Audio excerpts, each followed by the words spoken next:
Labvakar, cienījamie klātesošie. Mums liels prieks šeit jūs satikt, Cēsīs, šīs skatuves. Un, jā, kā jūs redzat, tuvojas tums, un man liekas, ka tumsas tuvošanās ir tas īstais brīdis, kad var gluži kā bērnībā sākt runāt par dažādiem spoku stāstiem. Un droši vien, ka šīs dienas mūsu tēma kaut kādā ziņā arī būs saistīta ar tiem spoku stāstiem, ko mēs te smējāmies, ka mēs kādreiz bērnībā dzirdējām, kā tādu patiesības vai taisnības apgalvojumu, ko varētu savā ziņā zinātniski dēvēt arī par sazvērstības teorijām. Bet tas abrīnojamākais par to cilvēku kultūru, cilvēku dzīvi, raksturu un visu pārējo ir tas, ka sazvērstības teorijas viņas nemirst, viņas pielāgojas, viņas dzimst no jauna, iegūst savu jaunu formu. Un šī vakara mūsu mērķi, šīs nakts mērķis ir parunāt tieši par to padomju mantojumu jaunās variācijās, kas mums ir saglabājies kopš seniem un visai labiem padomju laikiem.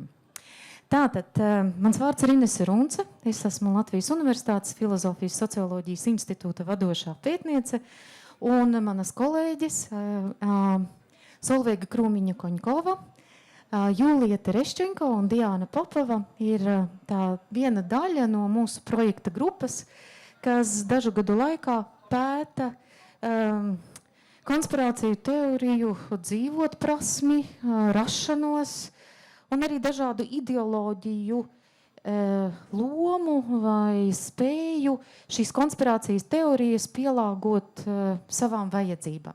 Un, protams, ka padomju laiks ar visu padomju totalitāro ideoloģiju, vienveidīgo domāšanu, kontroli un cenzūru bija droši vien ideāls laiks šim pasākumam. Mēs gribam, lai tas būtu sarunu formāts, bet mums ir arī, varbūt tiem kautrīgākajiem, kuri negrib publiski runāt, ir kāda viena tehniski ideāla iespēja.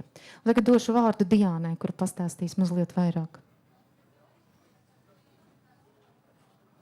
Jā, labvakar visi klātesošie, labvakar tiešraidē esošie skatītāji, lai atvieglotu mums kopīgo dialogu un sarunu. Piedāvājam arī uzdot jautājumus Slido platformā, izmantojot QR kodu vai hashtag stasti. Un sarunas laikā arī aicināsim uz nelielu aktivitāti, mēģināt atbildēt tādā testa veidā uz dažiem jautājumiem par 20. gadsimta vēstures dažādām sazvērstības teorijām, minējumiem par to. Jā, tad mēs labprāt arī gaidīsim jautājumus gan online, gan arī dzīvējā. Un, protams, kā pēdējos gadus strādājot pie šīs tēmas izpētes, mēs, protams, pieskārāmies ne tikai padomju laikam, bet arī 20. gadsimta sākumam, 20. un 30. gadiem. Mūsdienās mēs, protams, centāmies neiedziļināties, es nezinu, kā jums, bet kā jau tajā klasiskajā, man kā vēsturniecei labāk gribētos tādos sarežģītus laikus pētīt, nevis tajos dzīvot.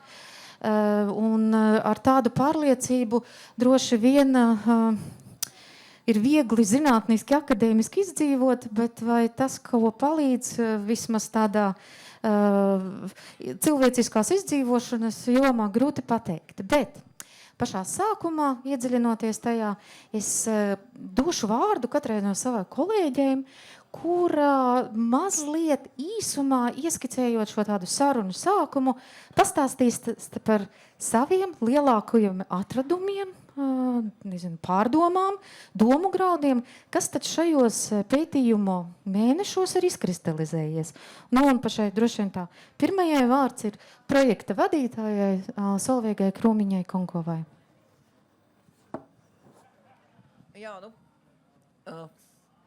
jāsāk jau ar to, ka mūsu projekta mērķis bija skatīties, kādā veidā konspirācijas teorijas savā veidā sadzīvo un sadarbojās ar reliģiskām tradīcijām, ar dažādu veidu alternatīviem reliģiskiem virzieniem. Bet, ja mēs runājam par tādām vispārīgām lietām, tad man viena tāda tēze, faktiski man ir tādas divas lielas tēzes, ko es esmu šodien gribēju pateikt.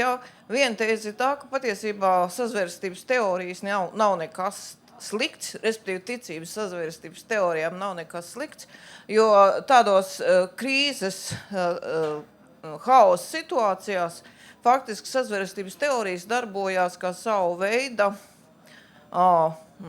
adaptācijas mehānismu šīm krīzēm, piedāvājot varbūt tās ļoti iluzoru, īslaicīgu risinājumu, kādā veidā cilvēkus, kas atrodas krīzes situācijā, var mēģināt saprast, kas notiek tajā brīdī, kad tās parastās atbildes vai zināšanas sistēmas, pie kurām ir pierasts, vairs nedarbojās. Un tādā brīdī sazvērestības teorijas faktiski sāk darboties kā savu veidu kompensācijas mehānismus, lai cilvēks no jauna varētu subjektīvi kontrolēt situāciju un mēģināt saprast, jau tādā savdabīgā kontrolētā situācijā, ko darīt.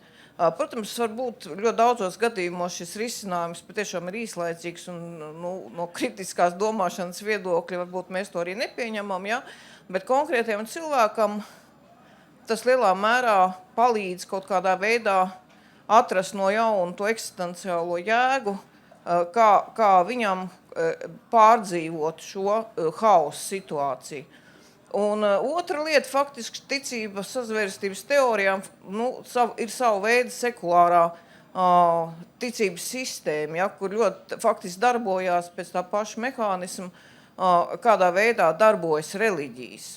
Un mēs kā reliģija pētnieki ļoti labi to redzam, ka faktiski mēs šajā ticībā sazvērstības teorijām varam atrast faktiski visus tos pašus elementus, kurus mēs varam atrast tajā pieredzē, kas ir cilvēkiem, kuri ir reliģiski ticīgi, vai tie būtu piederīgi kādai atzītai reliģijai, vai alternatīvai reliģijai. Faktiski šie mehānismi ir ļoti līdzīgi un izpētē, protams, tas ir ļoti interesanti. Lūdzu, Julija. Es projektam pievienojos ar citu pieredzi un vairāk kā vēsturniece attiecīgi. Man tas lauciņš, ko es paņēmu vairākam pētniecēm no mūsu projekta, ir kaut kāds savs ievirziens, kaut kāds savs temats, par ko konspirācijas teorijas tika radītas un cirkulētas 20. gadsimta Latvijā. Un es paņēmu brīvmurniekus. Man bija interesanti saprast, kā tie tika atspoguļoti 20. gadsimtā vairāko režīmu propagandā vai medijos. Bet es sapratu no savas, ka man vajadzētu tomēr saprast, kas tad ir tie brīvmurnieki, kā es varētu atdalīt patiesību no meliem, ja es nezinu, kas tie ir, kas viņi ir par rituāliem, kuri tie ir bijuši Latvijā. Un kopumā saprast un veidot tādu sociālu portretu.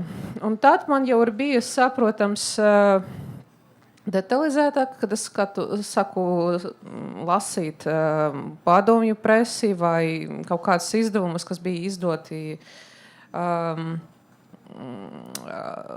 Vācu okupācijas periodā. Un būtībā es domāju, ka šis projekts arī bagātināja manu izpratni par tēmu. Un pat tāda veida, ka es gribētu arī turpmāku kāda veida turpināt šo pētījumu par Latvijas brīvmurniekiem, jo man liekas, ka mēs pat būtībā neaptvaram, ka tie baltvāciešu aristokrāti, kas dienēja cara dienestos, deva lielu pienesumu Latvijas kultūrai un sabiedrības attīstībai. Un, manuprāt, arī kaut mēs maz par tiem zinām, būtībā sabiedrība maz ir zināms par to, tomēr varbūt tas pienesums rezultēja tam, ka man liekas, ka Latvijas sabiedrība diezgan neitrāli attiecas par brīvmūrniekiem.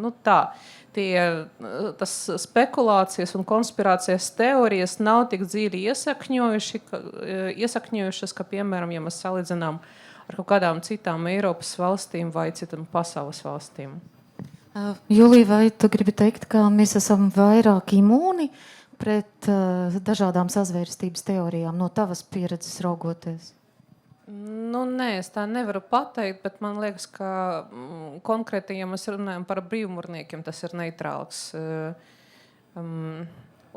Protams, man tā liekas, ka Latvijas sabiedrība ir mierīgāka, ja mēs salīdzinām ar citām. Ja? Un varbūt līdz ar to arī mierīgāk tiek uztverti dažādi miti un nav tik īpaši asas reakcijas, kāda tā varētu būt.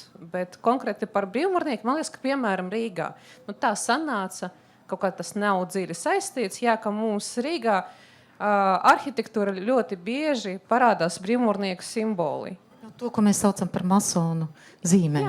Jā, bet tie nav saistīti. Nebija nekādu brīvmūrnieku ložu tajā periodā. Tas bija aizliegtas. Jā, tas ir saistīts ar pavisam citu virzienu arhitektūras modē. Bet, jā, mums tie ir kaut kādi, viņi ir pazīstami, viņi ir visur. Mēs esam diezgan pieraduši pie tām zīmēm. Man tā liekas, un arī tas varbūt kaut kāda veida rezultēja ar neutralitāti. Diana? Jā, pētījuma laikā es pievērsos mazliet citā veidā šai tēmai, domājot par to, kas tad ir tas pretmets iracionālai domāšanai, ticībai, dažādām sazvērstības teorijām, pievēršanās maģiskām, okultām praksēm. Un tā ir zinātniskā domāšana, racionālā domāšana. Savukārt pētījumā ietvaros pievēršoties tieši nesenai pagātnei, jeb padomju perioda pētīšanai caur preses publikācijām, kas bija latviski rakstošajā padomju centralizētajā presē par to, kā tiek atspoguļota tāda lieta kā pseidozinātne, jo tā tik vienkārši nemaz nav, ka zinātne bija pretmets šīm iracionālajām domāšanas formām. Padomju laikos zinātne bija ļoti savīta ar ideoloģiju un pati kļuva par sava veida jau atsevišķos virzienos pseidozinātniskiem pētījumu virzieniem un dogmām.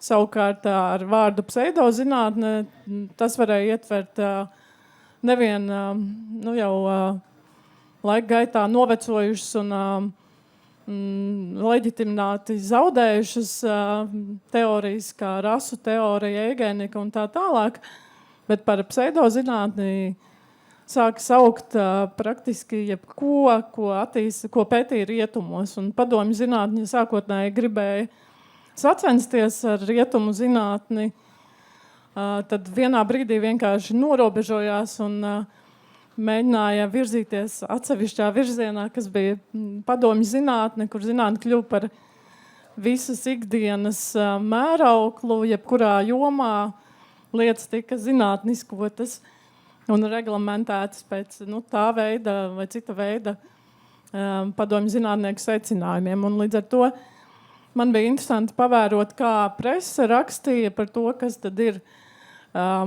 padomju laikā, kas tika raksturots kā pseidozinātne un kā tas attiecās uz rietumu zinātnes virzieniem. Vai drīkst pajautāt publikai, kādus tādus viskaļākos, pazīstamākās sazvērstības teorijas jūs esat dzirdējuši pēdējā laikā? Mēs dosim mikrofonu. Jā. Es varu laikam... Vai arī ir atvērts? Var ierakstīt slido.com #stāsti. Var rakstīt tā, kaut kas varbūt jau ir ienācis. Un mēs dzīvojam tādā, man jau šķiet, ka ne tikai viltus ziņu, bet arī tāda konspirāciju teorija diezgan pamatīgā ēnā. Nu, tad vai ir? Vai Vai droši? kāds vēlas atbildēt, varam padalīties ar mikrofonu. Aiz muguras. Pēdējo, ko es dzirdēju, ka strīpas debesī, tas baltas no lidmašīnām, tas ir inde, kuru kā uz mums mēģina izliet, uz cilvēkiem, uz sabiedrību, lai saindēt, lai mēs esam mazāk. Starp citu, mana vecmāmiņa kādreiz atpakaļ 80. gadu sākumā runāja tāpat ar tieši tādām pašām, ka tās lidmašīnas, kas tur lido, tas viņas izplata indi. Tātad, principā arī ne viss, tātad jau kaut kas ir bijis. Varbūt vēl? Kurš droši? Vakcīnas, protams, vispopulārākais. Epstīna lieta, jā, visi ebreji ir sazvērējušies. Visi ebreji kontrolē pasauli, ne tikai naudu, bet arī kriminālo pasauli. Vēl? Sorosīti, jā, šodien es izlasīju Facebookā, viens ļoti slavens politiķis topošais teica, ka viņš nebraukšot uz šo pasākumu, jo tas ir Sorosītu. Vēl? Zeme ir plakana, jā. Jūs esat dzirdējuši kaut ko par Kolorādo vabolēm? Klasiskais Kolorādo vaboļu stāsts. Diana. Pirms tam mums ir ienākušas atbildes arī slaido, tātad arī Covid vakcīnās esot mikročipi. Tad amerikāņi nekad nav nolaidušies uz mēnesi. Vēl cilvēki domā, ka Rīgas ūdens ir jāvāra no krāna, uzreiz dzert nevar. Un tad ir konspirācija teorija, ka Latvijā mežu platība pieaug. Tie ir maldi, kurus izplata kokrūpniecības nozare. Tas jau laikam ir mārketings. Bet kaut gan arī mārketings man šķiet dažreiz mēdz izmantot pilnā apjomā. Angļu valodā ir tāds labs teiciens use and abuse. Šoreiz laikam ir tas. Vēl? Jā, runājot par Kolorādo vabolēm. Kā reiz kartupeļu ziedēšanas laiks un visi pēta savus dārzus. Esat dzirdējuši tādu padomju šausmu stāstu? Es varu padalīties ar šausmu stāstu, ko mūsu daļa no projekta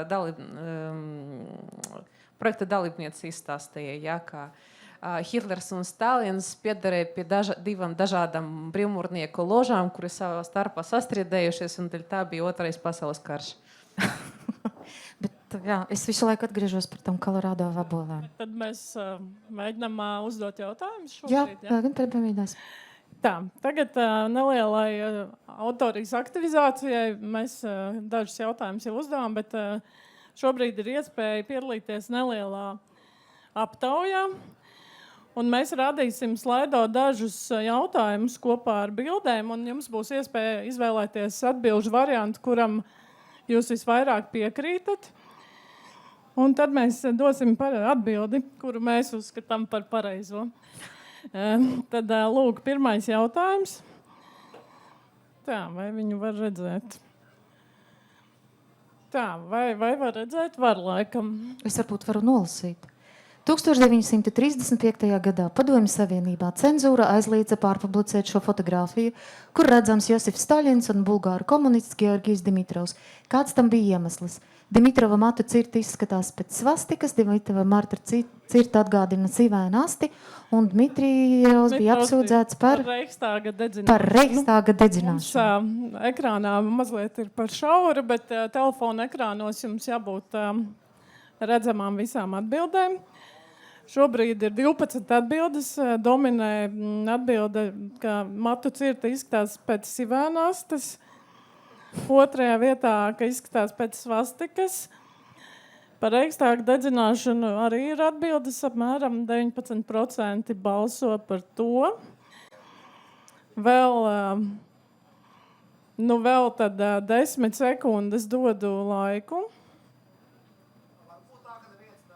Šajā atbildē nē, viens ir.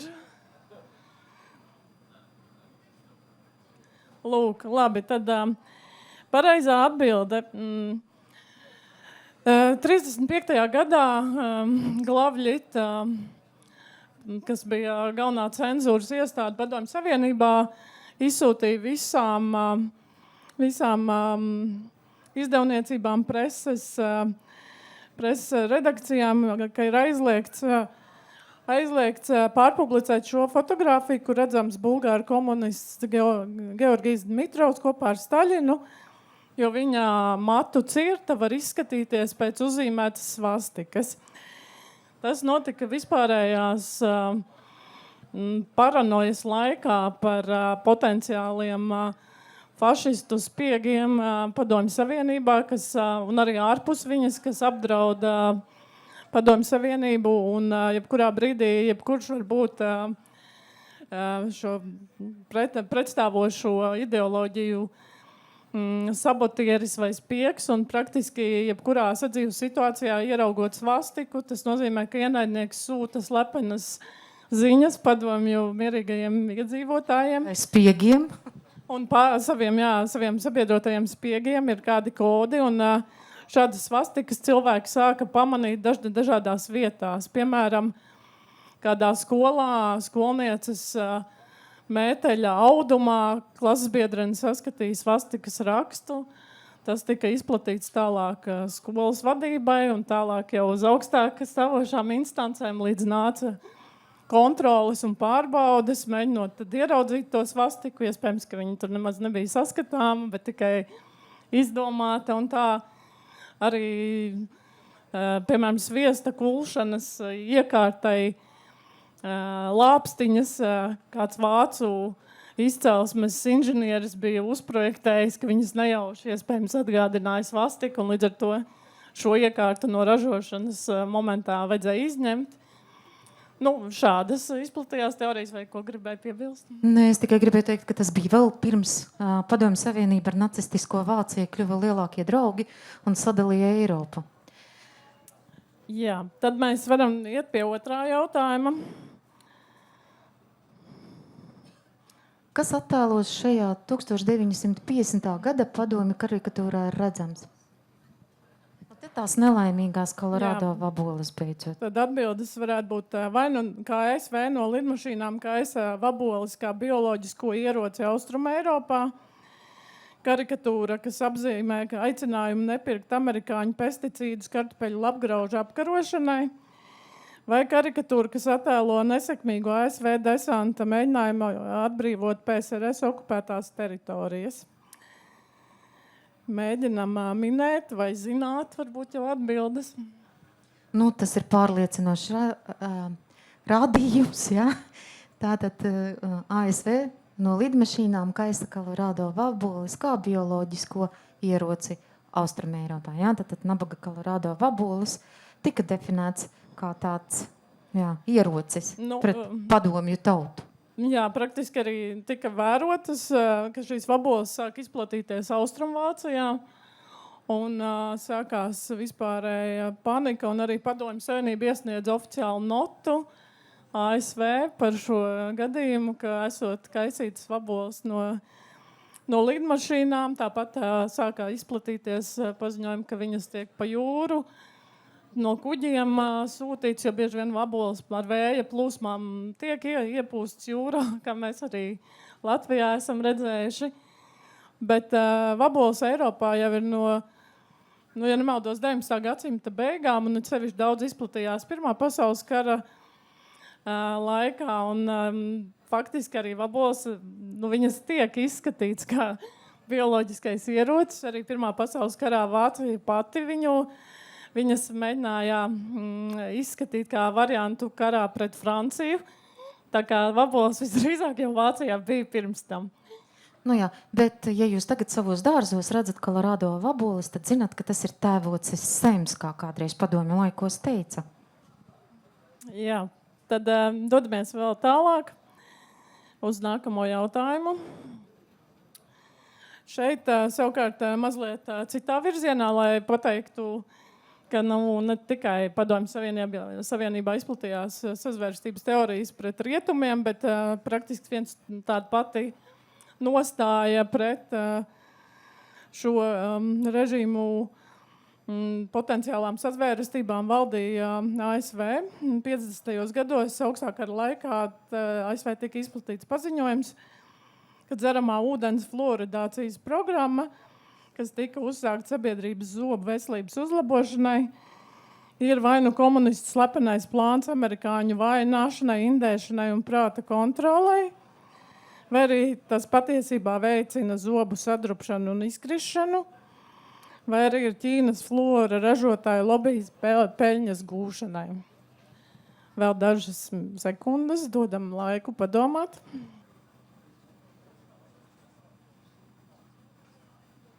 Man izskatās, ka pārliecinoši visi ir dzīvojuši ASV un zina, kādas sazvērstības teorijas augstākā laikā bija izplatītas.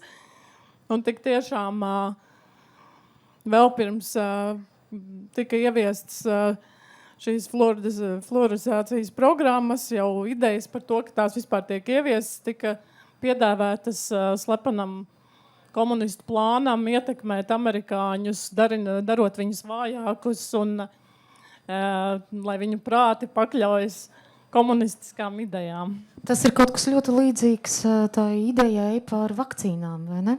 Jā, varētu attiecināt arī šādā veidā, jā. Kad caur krānu ūdeni vai caur kādu citu šķīdumu tu vari ietekmēt domāšanu. Labi, pāriesim vēl pie dažiem jautājumiem. Tā, tad daudziem varbūt tas nebūs nekāds pārsteigums, bet, iespējams, mēs nezinām, kas notika dzīves beigās ar slaveno padomju kosmonautu Juriju Gagārinu. Un ir iespēja, ka viņu nolaupīja citplanētieši, vai arī viņš joprojām ir dzīvs un slēpjas no savas slavas un nelabvēļiem. Vai arī viņa pilotētā lidmašīna tehnisku iemeslu dēļ avarēja. Viņš gāja bojām. Man šķiet, šī ir brīnišķīga atbilžu kombinācija. Šobrīd dominē variants viņu nolaupīt citplanētieši.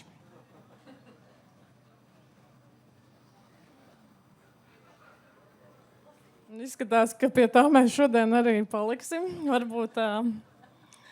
Varbūt tur ir kāds komentārs kolēģiem. Nē, Gagarins, protams, ir tāda mēroga liela zvaigzne, kuras šī nāve izraisīja šausmas. Un kā jau tipiski totalitāriem un autoritāriem režīmiem, tad šī informācija, sevišķi par visu slikto, nav pieejama. Un, protams, ka neviens jau negribēja runāt par to, ka Padomju Savienībā ir tik sliktas lidmašīnas. Tagad mēs to redzam, ja? Karā ar Ukrainu mēs redzam, cik varena ir mūsu kaimiņu tauta. Teiksim tā, viņu tehnika. Bet toreiz jau tas padomju propagandas līmenis nemitīgi stāstīja par lieliem sasniegumiem, par slavu, par uzvarām. Un, protams, Gagarins bija šīs uzvaras savā ziņā ikona. Un tad, ko mēs redzam, tā ikona vienkārši vienā dienā pazūd. Un par to neviens neko nestāsta, tikai pasaka, ka viņš ir averējis. Protams, ka tas izraisīja daudz un dažādas pārdomas. Un šo sazvērstības teoriju bija ļoti daudz. Jā, ļoti daudz. Un starp citu, viņas visas ir pa daļai patiesība.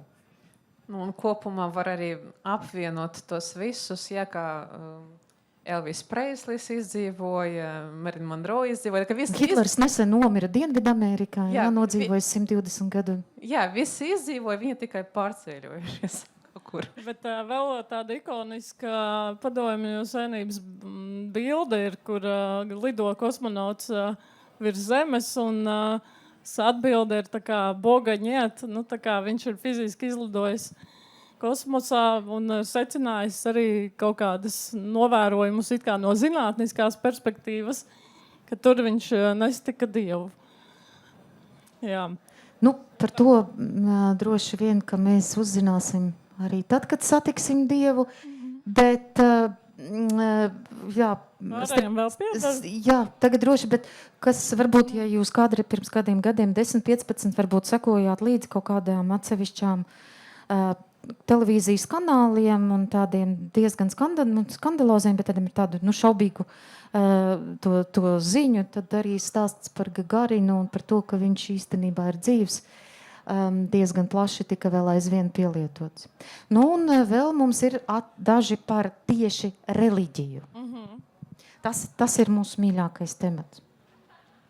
Lūk, tad vēl par šo jautājumu ir, kā Padomju Savienībā tika izplatīta informācija, ka pāvests Jānis Pāvils II esot cips pieks, jo viņu rietumu drošības dienesti esot savervējuši, lai gāstu komunistu režīmu PSRS.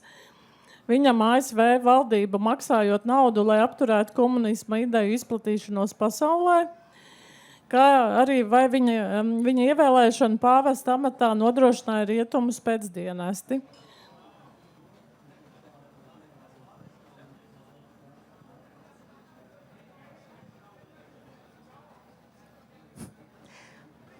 Nu, šeit ir grūti izvēlēties, varbūt tāpēc, ka šis ir tāds trika question vai jautājums ar odziņu.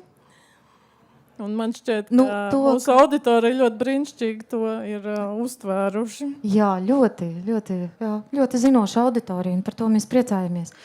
Visas atbildes ir pareizas. Tā arī ir bijis. Jā, Solveigai droši vien varbūt kaut ko vēl pats stāstīt precīzāk. Nu jā, ja mēs runājam par Jānu Pāvilu II, tad var paskatīties atvērtos centrālās izlīkošanas pārvaldes arhīvus, ja, kur tas ļoti labi arī pierādās ar arhīvu dokumentiem. Nu jā, kā mēs redzam, dažreiz ir arī patiesība, aiz tā visa slēpjas. Bet no tādā ziņā, ka jā, tīri vēsturiski 80. gadu sākums pasaulē tiek pie varas nāk atsevišķi lielvalstīs un arī Vatikānām pavisam mazajā punduru valstī, ja, nāk pie varas cilvēki, kuri ir antikomunistiski noskaņoti. Ronalds Reigans, Margarita Tečere, un, protams, visam pāri, kā tāds zīme komunisma sabrukumam ir polis Karols Vojtila, jeb, jā, ko mēs pazīstam par Jāni Pāvilu II. Nu, un, protams, ka šī padomju propagandas apzinātā tiražēšana, jā, tātad, tad sabiedrībā vajadzēja radīt to negatīvo noskaņu, ka tas cilvēks ir tur ar to īpašo mērķi mūs visus graut un attaisnot arī savā ziņā baznīcas vajāšanu, attaisnot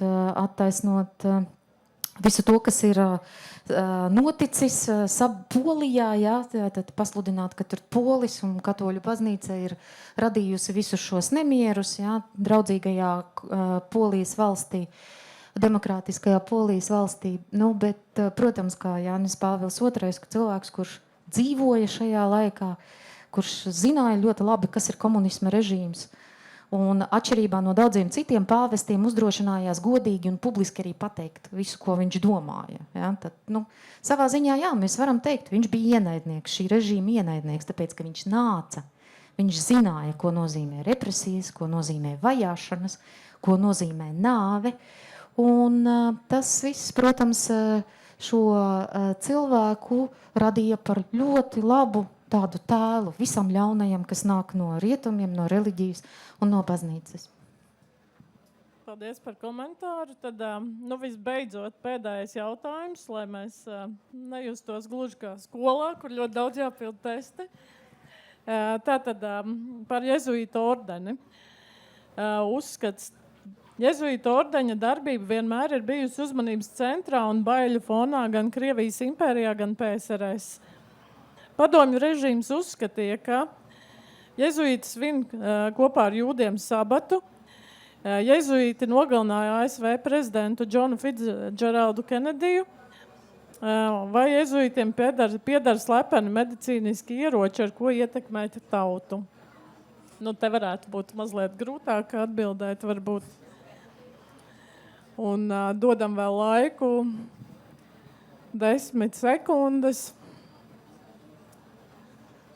Jūsu minējumiem.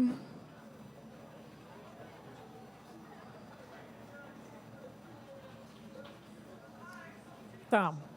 Man šķiet, ka varam Ines dot kādu pareizo atbildi vai norādi par to. Jā, te mēs atkal sastopamies ar tām gluži kā ar Kolorādo vabolēm. Par to, ka tās azvērstības teorijas klīst no gadsimta uz gadsimtu.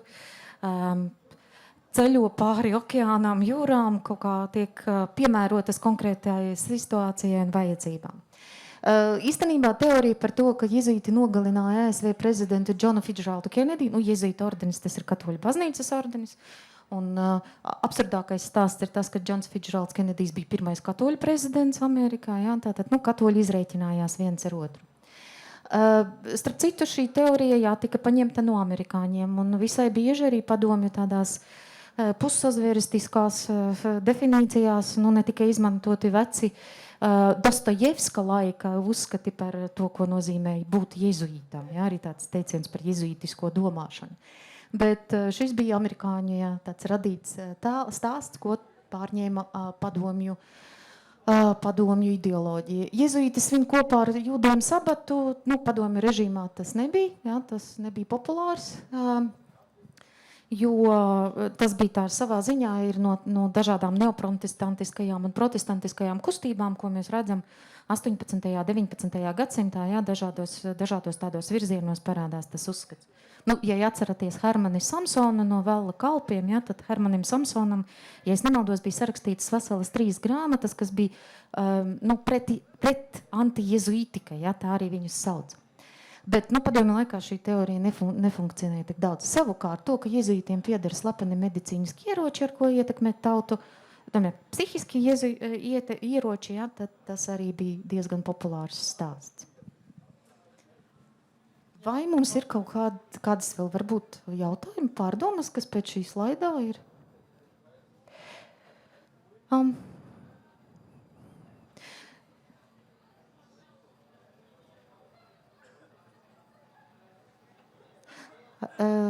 Epilepsijas lēkme ir ļaunu, jā, tas jau tāds kopš Bībeles laikiem uzskats par to, ka jebkura veida psihiskas slimības ir, to mēs varam izlasīt. Starp citu, gan vecajā derībā, gan jaunajā. Es ļoti atvainojos, man tā kā emocionālam cilvēkam gribas kaut pakustēties, jā, tādās. Bet es gribēju jums pajautāt, sakiet lūdzu, kas jūsuprāt ir tas, kas veicina šo sazvērstības teoriju izplatīšanos? Kā jūs domājat? Tās ir izglītības trūkums, tās ir ideoloģijas. Kas tas ir, kas veicina? Solveiga tādā psiholoģiskā kontekstā ielika. Bet kā jūs domājat, kas ir tas vēl, kas veicina? Tas mums rada stabilitāti, bet ir vēl kāds cits, kāda cita nianse, kas... Jā.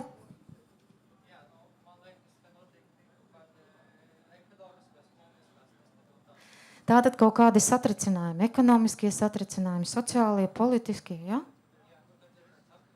Jā, apjukums, jā, un kā Solveiga stāstīja, tad ar tādām teorijām mēs tā kā izdzīvojam, mēs tā kā, tā psihe mums tā strādā, jā, lai kompensētu, lai mums nevajadzētu domāt.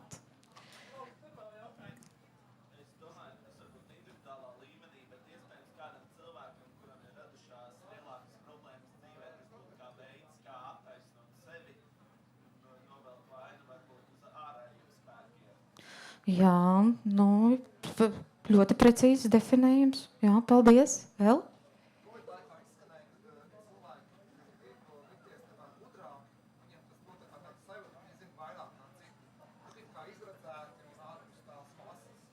Slepenas zināšanas, jā? Jā. Arī precīzi, jā. Tātad, mēs kaut ko zinām, kaut ko nezinām un kaut ko stāstam. Bet sakiet lūdzu, piemēram, man ir tāds jautājums, vai doktora grāds palīdz cilvēkam izvairīties no sazvērestiskas domāšanas? Vai konspiratīvas domāšanas? Es vēl nezinu, man, piemēram, doktora grāda vēl nav, es paskatīšos.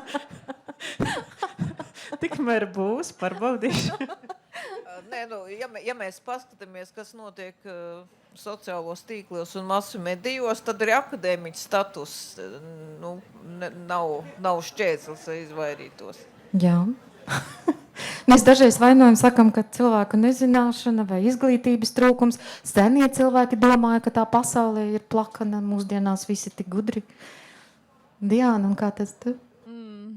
Tu esi tā kā nesen ieguvusi doktora grādu, lūdzu pastāsti par pieredzi. Jā, doktora grāda iegūšana, protams, ir ļoti emocionāli un fiziski nogurdinošs laiks, kad noteikti var smadzenēs atvērties kaut kādas vietas brīvai informācijas plūsmai. Bet tas, ko es lasīju nesen pētījumu par Latviju, ka mums ir ļoti liela problēma ar teksta vai lasītā teksta saprašanu. Kā Eurostat vai kaut kas tam līdzīgs bija, ka neatkarīgi no tā, kāds ir, labi, ne ļoti tā, ka visiem, kam ir zems, piemēram, izglītības līmenis, ietekmēs to, ka ir grūtāk saprast lasīto tekstu, bet statistika rādīja, ka arī cilvēkiem ar augstāku izglītību nevienmēr ir iespējams interpretēt pareizi to, ko viņi ir izlasījuši.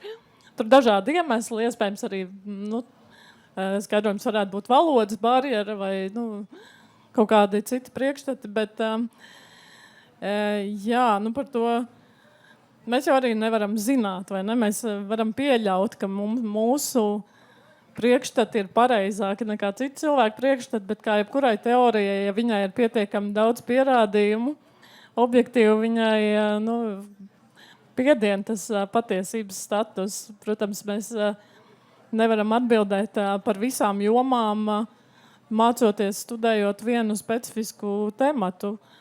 Tā arī noteikti citās jomās augsti specializēti cilvēki, kas ļoti ilgi ir studējuši vai pētījuši vienu tematu. Es arī nevaru būt kompetents spriest par viņu nozari, viņi par manu. Es varbūt te pievienotu kaut kādu savu viedokli par izglītības līmeni un pakļautību sazvērestības teorijām, jo, cik es varu pagaidām spriest, jebkura izglītība, manuprāt, palīdz kaut kādai kopējai cilvēka imunitātei, jo, piemēram, ja cilvēks ir biologs un viņš dzird baumas par to, ka Kolorādas vabolis ir bioloģiskais ierocis, tad viņš zina, ka strādājas šis mehanisms, vai, piemēram, kā darbojas flora izmantošana, ūdens kvalitātes uzlabošana, tad viņš attiecīgi diezgan kritiski uztver to informāciju. Cilvēks ar humanitāro izglītību tomēr saprot, kā klīst un attīstas dažādas idejas un arī prot kaut kā citas sazvērestības teorijas kritiski uztvert. Būtībā, jo vairāk izglītots cilvēks, jo vairāk varbūt viņam tas kritiskā domāšana ir attīstīta no vienas puses. No otras puses tā augsne, uz kuras šīs visas teorijas augst un plūst, tas ir, protams, bailes. Jo vairāk cilvēks ir sabijis, jo vairāk viņš tic tajā stresainā momentā. Un tas ir viens. Un, protams, izglītība tomēr tā kopēja izglītība, viņa nemaz neaizsargā pati par sevi. Nesen bija labs piemērs lidmašīnā, bija kaimiņš, viņam blakus rokās bija grāmata, pajautāju, par ko viņš ekonomika un pievienoja, ka viņam vēsture un humanitāra zinātnes nepatika, tas viss ir fiction. Un vēsture ir fiction. Un varbūt Hitleris nepietiks tik cilvēks, pievienojot viņš. Jā. Paldies, Jūlija. Man tieši ienāca viens komentārs angļu valodā, es viņu latviski nolasīšu. Krievijā ir konspirācija par Putinu, viņš ir nomiris jau sen, un šobrīd tur viņam ir, kā to sauc, dubultnieki, pašlaik 9, ja pareizi atceros, un ir saraksts ar viņiem. Tāds pieejams tiešsaistē, vai ne? Jā, var iepazīties, dažādi niknējumi viņiem ir. Bet no klausītājiem ienācis jautājums, kāda ir visilgāk zināmā, vissenākā sazvērstības teorija? Varbūt Solveiga vai Ines? Es domāju, tas jau atkal ir. Cik veca šī pasaule, cik ir tik arī sazvērstības teorijas. Ja mēs paņemsim kaut kādus noteikti senus tekstus, mēs vienmēr atradīsim priekšstatus par to, ka ir tas daļa, mēs labie, viņi slikti. Mēs kaut ko darām labi, viņi slikti. Vecā derība. Stāsts par Hāmanu, kurš gribēja iznīcināt ebreju tautu, ja? Lai sektu, mēģina viltus ziņas piegādāja valdniekam, pats bija iztērējis visu naudu, ja? Nu, un tad mēģināja iestāstīt, ka tie ebreji tur ir vainīgi, un tad ar viņiem visiem ir jātiek galā. Nu, tas ir, protams, varbūt vairāk jūdu teorija, bet droši par kaut kādiem citiem reliģiskiem man arī kolēģis var pastāstīt. Es domāju, ka tādas sazvērstības teorijas mēs varam atrast jau sākot jau no seniem eģiptiešiem. Jebkurā kultūrā, krīzes situācijās, kā jau es teicu, tad, kad nedarbojas racionāli skaidrojumi, ja, tad faktiski parādās dažāda veida šīs teorijas. Ja, un tos var redzēt, teiksim, grieķu mītos ļoti labi, tur mēs varam atrast jau tādas analoģijas ļoti interesants, kuras mēs tagad varētu arī pārstāstīt modernā valodā, ja, un mums būtu jauna sazvērestības teorija. Tā kā patiesībā sakot, ja paskatās no ideju vēstures, ja, un mēģina atkāpties atpakaļ un saprast, kur šī ideja rodās, ja, kā savā laikā bija ideja vēsturnieks Lavžģojs, kas mēģināja to darīt, ja, tad mēs sapratīsim, ka patiesībā pasaulē nav nekā jauna, jo senās kultūras viss jau bija izdomājuši un nākamās paaudzes faktiski tikai interpretē, ja, un varbūt mēģina kaut ko maziņu pielikt klāt, ja, bet patiesībā viss pamat idejas, ja, jau ir radītas senajās kultūrās. Bet tāda progresīvistu teorija, no tādas progresīvās domāšanas, nu, ne jau no mūsdienu, bet es domāju tādā kontekstā, 19. gadsimta zinātnes tā progresīvistu domāšana, kas bija ļoti, kad mēs jo zinošāki kļūsim, jo mazāk tādas muļķības tiks izplatīts. Nu, tas, kā jūs domājat, nostrādā? Piedod, es skatījos, kas ir ienākuši jautājumi un palaid garām tavai. Nu, ja kādreiz 19. gadsimtā, nu, sākot jau ar apgaismības laikmetu, cilvēki domāja, ka zināšanas visu pasauli uzlabos, cilvēks būs labāks, gudrāks, smukāks, zinošāks. Nu, varbūt smukāks viņš mūsdienās ir, bet kā ar tām zināšanām? Nē, tā ir tā slavenā ideja arī par to, ka reliģija nebūs vairs vajadzīga, ja, jo visu mēs varēsim ar zinātnes palīdzību atrisināt, ja. Un tad ir tie lielie jautājumi, ja, un viens no tiem ir par cilvēku dzīves jēgu, ja, kur vienā brīdī tu saproti, ja, ka tā racionālā zinātne tev uz to atbildēt patiesībā nevar. Un tas ir iemesls, ja, kāpēc nu, tā vai citādi, ja kaut kādas reliģiskās sistēmas, ja, visu laiku sev atražo. Nu, tieši tas pats ir ar sazvērestības teorijām, ja, ka patiesībā tajās krīzes situācijās, ja, nu, lielā mērā mēs baiļu priekšā, haosu priekšā, ja mēs tā vai citādi mēģinām atrast kaut ko, kas ļauj mums kaut kādā veidā darboties. Nu, tās pašas Kolorādo vaboles, ja, tajā brīdī, kad mēs saprotam, ka tās vaboles ir nomestas, ja, un mums vairs nav jādomā par to, kas ir iemesls tam, ka tās vaboles ir parādījušās, ja, mēs sākam rīkoties un darbojamies tālāk, kā šīm vabolēm tikt galā, ja, un kā no saviem kartupeļu laukiem viņas nolasīt, ja. Mums vairs nav panikas, ja mēs kaut ko darām, ja. Un tieši tas pats arī notika faktiski pandēmijas laikā, kad tā visa tā politiskā lēmumu pieņemšana vai nepieņemšana, ja, tas, ka nav skaidrs, kas vispār notiek, kā tas vīrus ir radies, ja, un ko iesākt, ja. Un tajā brīdī viss šīs sazvērestības teorijas, kas veidojās, ja, viņi viena lielai daļai cilvēku, viņi vairs neuzdev sev jautājumu, ja, kas ir iemesls, ja, kas ir cēlonis tam, kas ir noticis, ja, bet kā man šajā situācijā rīkoties, ja, un kā es varu sevi aizsargāt. Ja, un, protams, tur parādījās dažādi veidi šīs alternatīvās medicīnas iespējas, ja, kādu tur vitamīnu jādzer, cik daudz un kas viss ir jādara, ja. Un tam cilvēkam faktiski tajā brīdī viņam bija šis risinājums, ja, kā viņš var sevi aizsargāt. Ja. Cita lieta, vai tas nostrādā, ja, un diskusija par to, kas ir labāk vakcinēties vai nevakcinēties, ja. Tā acīm redzot būs tā, kas mūs vēl pavadīs gadus uz priekšu. Ja. Bet tajā brīdī kaut kādā veidā vienai daļai parādījās šis veids, kā piešķirt kaut kādu sev zināmu zinām izēju šajā situācijā, ja, un mēģināt rīkoties, ja, vai racionāli, iracionāli, ja. Nu, jāsaka tā, ka ļoti daudzi konspirācijas teorija piekritēji ir tieši eksaktos zinātnieku vidū, kuriem pēc būtības it kā viņiem nebūtu jātic šīm lietām, ja, īpaši ārstu vidū.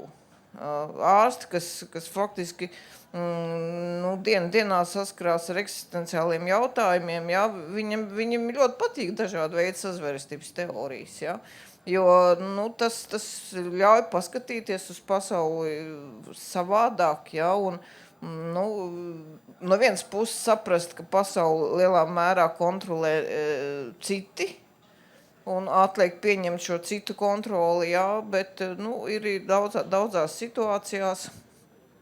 Tu mēs arī redzējām, pētot 20. 30. gadu dažādu veidu šīs garīgās kustības, kur parādījās šīs sazvērstības teorija un dažādu ezotērisku ideju tādas saplūšanas, ja, ka ļoti daudziem tas faktiski deva kaut kādus ļoti praktiskus risinājumus. Piemēram, slavenā kosmosofijas teorija, ko radīja Aleksandrs Balodis, ja, kurš bija slavens ar to, kā uzskatīja viņa sekotāji, ka viņš redz auras un spēja transformēt auras. Viņiem bija ļoti praktiski ideja, ja, ka mēs redzam ļaunu cilvēku tumšās auras, ja, un mēs varam šīs auras ietekmēt, ja, un mēs varam aizsargāt sevi, un patiesībā ar šo ietekmi mainīt arī to otru cilvēku, ja, un vēlāk tas pārvērtās arī par tādu sazvērestības teoriju, ja, attiecībā arī to, kas notiek ar Latvijas valsts 40. gadā. Ja, tā kā, ļoti interesanti piemēri ir mūsu vēsturē, ja, jo mūsu sabiedrība ir ļoti, kā rāda arī dažādu veidu aptaujas, ļoti tendēta uz dažādu veidu ezotērisko un alternatīvu ideju pieņemšanu. Krietni vairāk nekā, teiksim, Rietuma Eiropas sabiedrība. Tur bija viens jautājums, kur bija, laikam, kungs ir aizgājis jau, bet mums te ir... Sagaidīju. Jā, es neredzu. Nesagaidīju. Vai ir jautājums no varbūt autorijas? kādam vēl klātesošiem? Jo mums ir ienākuši jautājumi slaidā, bet privilēģija ir tiem, kas ir atnākuši. Ja bija jautājums, mēs varam... Varbūt vēl pēdējo. Ja? Pēdējais jautājums. Mums ir tā. Daži komentāri no auditorijas. Tātad... Krievijā bija konspirācija, ka Ļeņins bija sēne. Tas gan ir tieši 90. gada raidījums, kur mēģināja iznest cauri publiku divi krievu intelektuāļi un pilnā nopietnībā apsprieda teoriju, ka Ļeņins bija sēne. Tāds raidījums YouTube arī ir, var atslēgas vārdiem atrast. Ļoti interesanti tam laikam. Tas parāda to absurdo situāciju, ka varēja pilnīgi jebkam noticēt vai par pilnīgi jebko runāt tajā brīdī, kad pavērās iespēja. Un šis 90. gadu bums ar dažādām alternatīvām zināšanām, sazvērstības teorijām. Bet... uzdosim jautājumu. Vai jums nešķiet, ka ekonomiskā un politiskā nestabilitāte kopā ar ieinteresētu dalībnieku destruktīvo aktivitāti sociālajos mēdījos uzlabo augsni konspirācijas teoriju izplatīšanai mūsdienās? Man šķiet, tas uzsvars laikam ir sociālajie mēdīji mūsdienās kā straumi. Mēs uzticamies... Liekas, ir tik ļoti populāri neticēt nekam, kas ir saistīts, tāds oficiāls, ja, jo tur visai bieži nav patiesības. Patiesība ir kaut kur slēgta, slepena, nepieejama, tāda veida ezotēriska domāšana mums arī pie tā, kas savā ziņā noved. Bet, kas, piemēram, arī runājot par padomi laiku, ir ļoti laba ilustrācija tam, ka cilvēku bailes, cilvēku šo nestabilitāti, krīzi un tā tālāk izmantot cilvēku, teiksim godīgi, dažādi nelieši. Un šie nelieši, nu, tā kā mūs kā tādas lelles kaut kur mēģina vadīt. Lai sasniegtu savus mērķus, kur visai bieži ar demokrātiju, tādu godīgu politiku nav absolūti nekāda sakara. Un šis gan nacistiskā ideoloģija, gan padomju ideoloģija bija perfekta ilustrācija tam, kas notiek. Ja? Kas notiek, kāpēc notiek, un ko šīs ideoloģijas mēģina sasniegt. Ja? Tad radot šo ienaidnieku tēlu, izplatot dažādas konspirācijas teorijas, ja? Tātad tas ir instruments, gluži kā pseidozinātne, ja? Par ko Diana stāstīja, kā saturēt varu, ne? Ko mēs arī ļoti labi redzam mūsdienu Krievijas gadījumā. Ja? Tad izplatot dažādas konspirācijas teorijas par hazāru sazvērestību. Hazāri tad, ja, sena hebreju valsts, ja? Kuri tad ir sazvērējušies pret pareizticīgo Krieviju, ja? Tad tas ir izskaidrojums karam. Sazvērestības teorija par to, ka Putins ir miris, es atvainojos, mirišie nedzīvo, bet ir ielikts leduskapī, iesaldēts, un tad tur tie pārējie 9 viņa dubultnieki, ja? Tātad aizpilda to vietu, prezidenta vietu. Nu, tas droši vien šī sazvērstības teorija ir domāta, lai tai tautai radītu tādu noskaņu, ja, ka tas nelietis ir miris, viss ir labi, viss būs labi, un kādā brīdī tas viss, mums nevajag sacelties, mums nevajag iziet ielās, mums nevajag neko darīt, jo redziet, tur jau tas ir miris. Gan jau kāds cits to visu atrisinās. Vismaz man ir tāda sajūta. Man liekas, mēs ļoti labi redzam tagad pirmsvēlēšana politiskajās debatēs, ka mums ir vesels partijas, ja, kuras balstās faktiski un izplata sazvērestības teorijas. Ja mēs pastamies kaut vai kādas sazvērestības teorijas ir saistīts ar karu Ukrainā, ja, tad man liekas, te ir vesela virkni tādu redzamu politiķu, kas pirmajās rindās arī ir reitingos, ja, kuri tas būs interesanti paskatīties, ja, ka mēs varam dabūt pie varas cilvēkus, ja, kas faktiski ir tādi ļoti klasiski sazvērestības teorija radītāji un izplatītāji. Vai mēs varam vēl ātri paspēt nolasīt divus komentārus? Diana, man ļoti patīk tas jautājums par to informācijas plūsmu un ātro dzīves gaitu. Jā, pārāk liela informācijas plūsma un ātra dzīves gaita traucē pilnvērtīgi izvērtēt visu, ko redzi vai lasi. Arī ticamas puspatiesības rada lielu vēlmi un sarežģījumus aizrakties līdz patiesībai un iekrist sazvērestību lamatās. Tā, man liekas, arī sasaucās to jautājumu par sociālajiem mēdījiem un to iespēju pakļauties algoritmiem, kas tev vienkārši turpina mest to saturu, kuru tu esi mazliet ilgāk pavērojis, paskatījies. Un neizaicinot pašam sevi meklēt citus avotus, lasīt pētnieku darbus.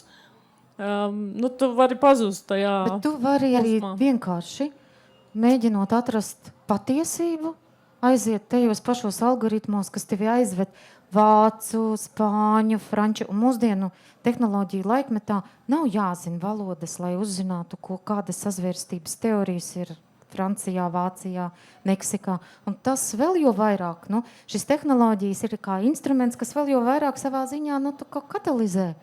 Bet, laikam tā lēnā, kā ir, vai lēnā dzīve, vai meditācija, kontemplācija, vai vienkārši klusa sēdēšana krēslā un kafijas dzeršana bez domām par pasaules konfliktiem un galu vai palīdz?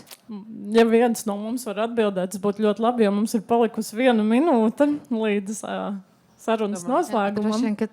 Es negribu Nobela prēmiju. Par tādu atbildi droši vien, ka var piešķirt Nobela prēmiju, ja kāds atradīs atbildi uz šo jautājumu. Solveiga, tev! Man liekas, ka tas ir tāds jauns filozofijas jautājums, un patiesībā sakot, pēdējo gadu 10 laikā klasiskā filozofija beigus pastāvēt, jo kādreiz, kad jautāja, kas ir patiesība, ja, tad viena no atbildēm bija tas, kas ir acīm redzams, ja. Bet patiesībā sakot, pašlaik mēs varam pateikt, ka mēs nevaram pateikt, kas ir patiesība, jo pateicoties tehnoloģijām, pateicoties mākslīgajam intelektam, ja, acīm redzamais arī var būt maldinošs, un tā var būt nepatiesība. Ja? Un līdz ar to faktiski mēs atrodamies arī tādā, cilvēks kopumā atrodas tādā jaunā situācijā, kad no jauna ir jāuzdod sev jautājums, kas tad galu galā ir patiesība. Paldies par atbildi, Solveigai, precīzi iekļaujamies laikā. Man šķiet, šo, man liekas, ir jānoslēdz, ja vien mēs negribam apgrūtināt organizatorus un sēdēt tumšā vakarā pie ugunskura un runāt Turpināt stāstīt šausmu šausmas stāstiem. stāstus. Bet mēs nedomājām, ka mums būs tik daudz zinoši, gudri un daudzskaitlīgi publika. Un par to jums arī liels paldies. Par to, ka mēs varējām padalīties ar to, ko mēs esam mazliet papētījušas. Liels paldies! Paldies. Ar labu vakaru un lai labas nākamās diskusijas!